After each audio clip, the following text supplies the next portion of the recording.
조합제 TV 시청자 여러분 안녕하십니까? 2023년 3월 6일 오후 1시입니다. 저는 올해가 기자생활 53년인데 요사이 하고 있는 일이 똑같습니다. 과거나 지금이나 거짓말과 싸우는 겁니다. 과거는 거짓말을 권력자가 퍼뜨리는 경우가 많았습니다.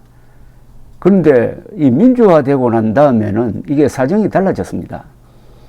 특히 MBC와 같은 이 좌파 언론기관이 거짓말을 퍼뜨리고 또 여기에 반발하는 심리도 있겠지만은 자칭 우파라고 하는 사람들이 또 거짓말을 만들어가지고 퍼뜨리고 해가지고 이게 온통 가짜뉴스 천지가 되고 말았습니다. 그 중에 가장 비판하기 어려운 게 이른바 우파 진영에서 만들어내는 가짜뉴스입니다. 2020년 4월 15일 총선에서 개표 부정이 있었다는 거짓말,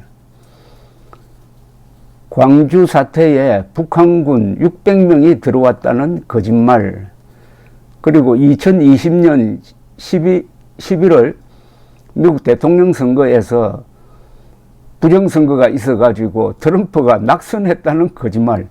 이거 상식 있는 사람이면은 1분만 이야기 들어보면은 이거 황당무계하다라고 판정할 수 있는데, 이런 거짓말을 조직적으로 퍼뜨려가지고 권력을 잡는다든지 또는 돈을 벌려고 하는 세력이 생기면은 이게 생태계를 이루어가지고 좀처럼 없어지지 않습니다.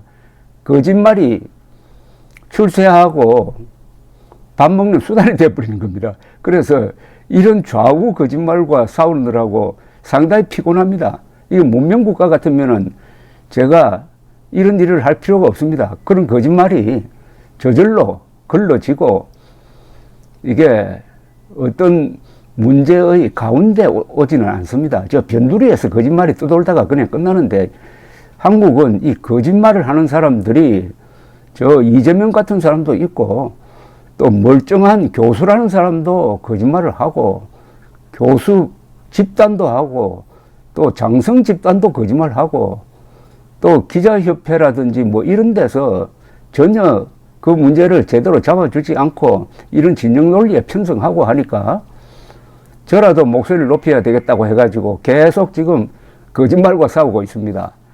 이 대표적 거짓말, 최근에 있었던 가장 큰 대표적 거짓말은 2020년 4.15 부정선거 음모론, 그것과 연동된 그해 11월 트럼프 발 부정선거 음모론이죠. 여기에 편성한 한국의 자칭 우파 유튜브 지식인들이 얼마나 많았습니까? 근데 그 사람들이 지금도 반성 하나 하지 않고 반성문 하나 쓰지 않고 계속 거짓말을 좀 다른 장르에서 퍼뜨리고 있습니다.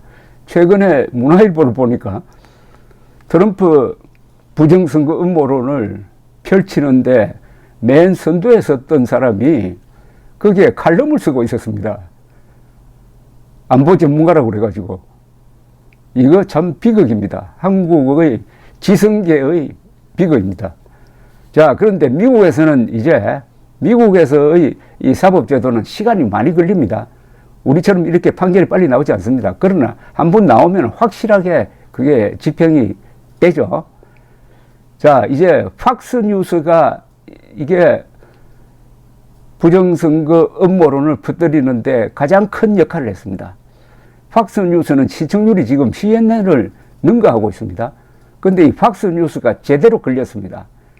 부정선거 음모론에서 타겟이 되었던 그 개표기를 만든 회사 도미니언 시스템에서 팍스뉴스를 상대로 16억 달러 손해배상 청구 소송을 지금 제기를 하고 있는데, 이 소송 과정에서 팍스뉴스의 치명적인 약점이 노출되고 있습니다. 즉 팍스뉴스 내부에서도 트럼프의 부정선거 음모론은 지금 말도 안 된다 라는 이야기를 그 진행자들이 자기들은 그렇게 하면서 막상 방송에 나가가지고는 트럼프의 부정선거론을 적극적으로 지지했다는 겁니다.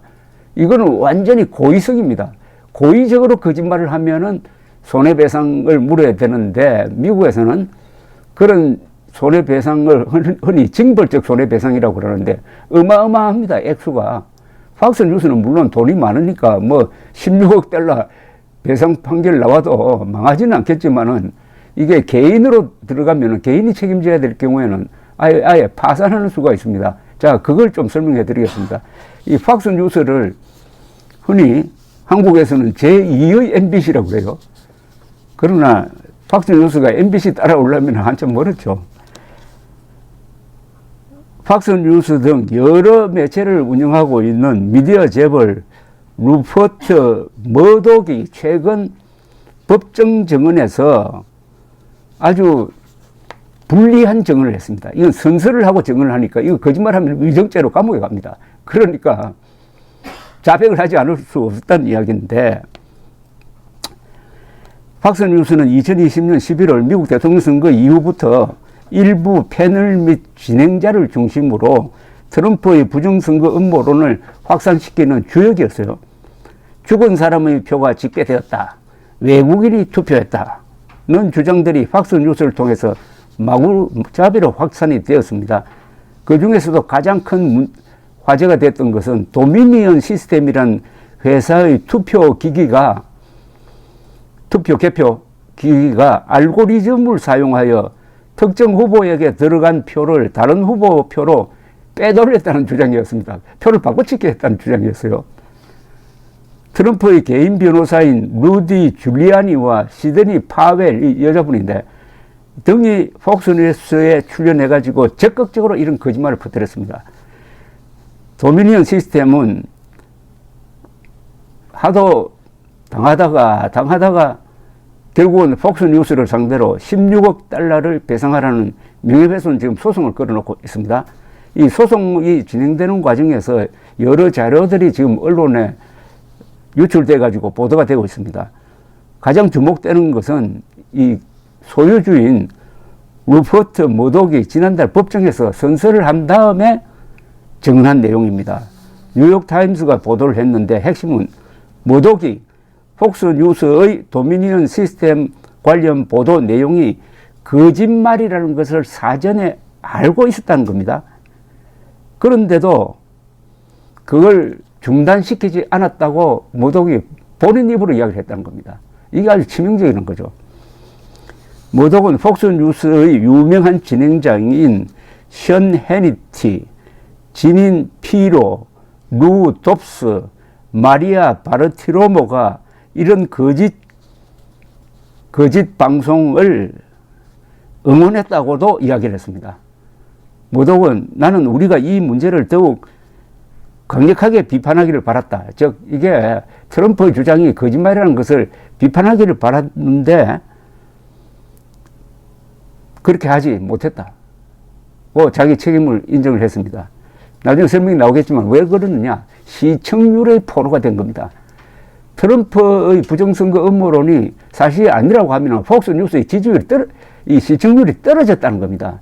이 시청률 때문에 한국에서도 아마 부정선거 음모론이라든지 박주신 아들이 가짜 신검을 했다든지 광주 사태에 600명이 들어왔다든지 이런 주장을 하면은 이 시청률이 높아지고 조회수가 높아지고 돈을 벌게 되니까 그때부터 포로가 되어버린다는 이야기죠.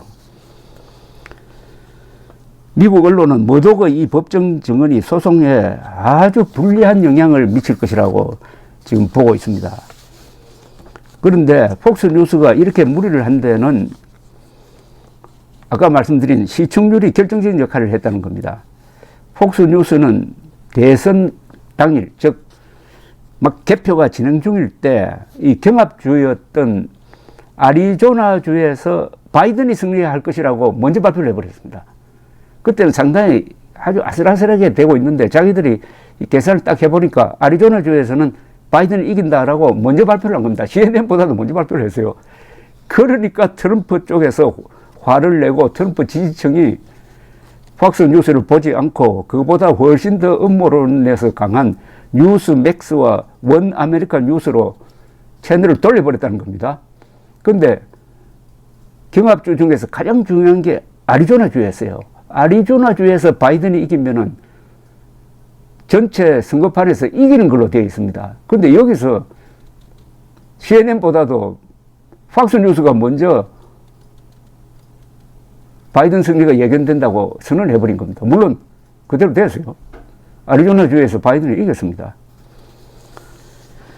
자, 이렇게 되니까 팍스뉴스는 시청률이 떨어지는 걸 의식을 해가지고 부정선거 음모론을 적극적으로 퍼뜨리기 시작했다는 겁니다. 음모론자들의 주장은 극단적으로 치달았는데 도미니언 투표 기기가 우고 차베스의 지시하에 베네수엘라에서 만들어졌다고도 했습니다.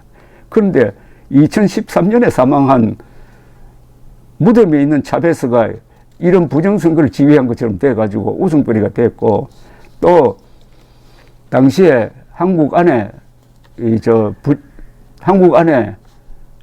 음모론자들이 또 트럼프를 지지를 해가지고 바이든을 저주하는 방송을 한국에서도 많이 했습니다.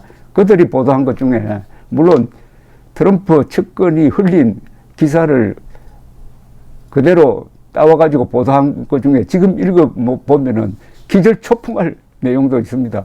뭐냐면은 미국의 특수부대가 서독에서 CIA와 교전을 벌여가지고 6명을 사살했다. 왜 교전을 벌여주냐. 독일에 있는 CIA 본부를 급습을 해가지고 CIA가 부정선거를 획책하기 위한 그 기계를 압수하기 위해서 교전을 벌였다는 이런 동영상을 여러분 한번 찾아보십시오. 누가 그런 방송을 했는지. 미군 특수부대와 미국 CIA가 독일에서 교전을 벌여가지고 6명이 죽었다는 이런 트럼프발 거짓말을 한 사람이 누군지 여러분 심심풀이로 한번 동영상 검색을 한번 해보십시오. 이런 황당무계한 음모론을 한국에 존경받는 인물들이 한 정도니까 이 음모론은 일종의 질병입니다. 코로나하고 똑같습니다. 정신을 파고드는. 자, 이렇게 되니까 이제부터 그러니까 전통적인 보수 시청자들이 이탈을 해가지고 팍스뉴스의 시청률이 떨어지니까 당황을 한 겁니다. 그래서 거짓말인 줄 알면서도 트럼프 측의 주장, 그리고 트럼프 측의 주장을 편드는 사람들을 출연시켜가지고 막 거짓말을 했다는 겁니다. 이 모독은 법정 증언 과정에서 줄리아니와 파웰 같은 트럼프 측 거짓말쟁이 변호사들의 출연을 막을 수 있었느냐는 질문에 너무 솔직하게 이야기했네요. 막을 수 있었지만 그렇게 하지 못했다고 했어요. 자, 이제 폭스뉴스는 뭐라고 변호하느냐 하면은 이렇게 합니다. 뭐라고 변호하느냐? 아니, 우리가 트럼프의 그 주장이 맞다고 이야기하지 않았다. 우리는 그런 주장이 있다는 걸 소개했을 뿐이다. 이럽니다. 요게 기자들이 항상 빠져나오는 거예요. 내가 언제 그런 주장을 했느냐.